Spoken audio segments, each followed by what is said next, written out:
behaviors that may indicate that someone has high functioning alcoholism.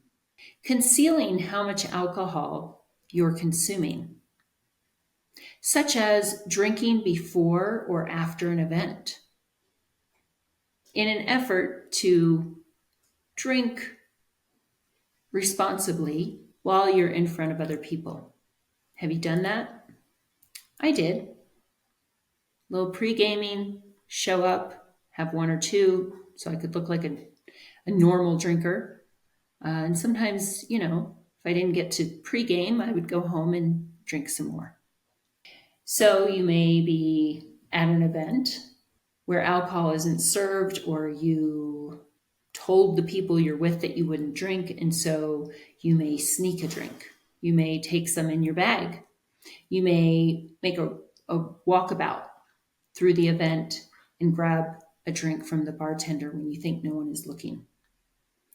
This may also include drinking by yourself. It could also include hiding alcohol around the house. Continuing to drink even if it has caused or worsened physical or mental health problems. Alcohol is tricky. It's very insidious. And so we may not recognize the toll it's taking on us day by day. But if we look back a few years ago, maybe, and we look at where our mental and physical health were, do you see a decline? Maybe you're still exercising. That's very common amongst people with high functioning alcohol use disorder. They're still working out. Are you making gains? Are you making strides in your physical health? How about your mental health? Are you finding that you feel low quite a bit? Are you finding that the only time you can feel balanced or perhaps a little bit of happy is when you're drinking? Alcohol is a depressant, and it has a tremendous impact on our neurotransmitters, the feel-good ones, dopamine, serotonin, and it releases more of the ones that counteract and increase stress, that counteract the effects of alcohol in an effort to return to homeostasis, such as cortisol, adrenaline, creating that anxiety. Drinking a large amount of alcohol and not appearing intoxicated. Oof, this is a big one.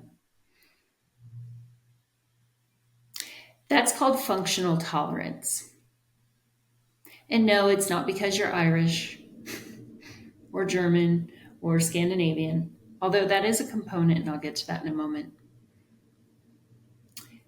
Functional tolerance is your ability to ingest large amounts and still function. So when I described a brownout, I would wake up the next morning and the dishwasher had been emptied, lunches had been packed, kitchen had been cleaned up. I had washed my face. I was in pajamas. And I could remember glimpses of it. I couldn't recall all of the details. And my kids knew me well enough to know if I'd been drinking, but often I would interact with people and have full-on conversations. That's functional tolerance. Now, I am of German and Irish descent, and I used to joke about that. I was built to drink. Well, to some extent, that may be true. People of European descent tend to have more alcohol dehydrogenase. That's an enzyme that helps convert alcohol, helps metabolize it.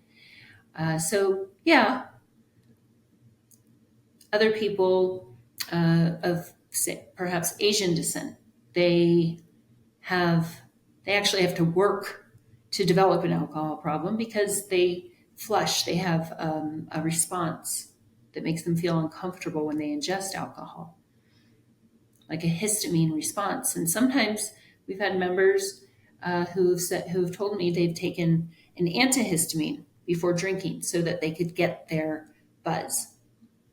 So it can happen, but yeah, if you're of that ancestry, you may have more alcohol dehydrogenase, making it easy for you to metabolize and like alcohol and fall into that cycle. The thing is, your liver, your body, your brain, it's trying to deal with all that alcohol.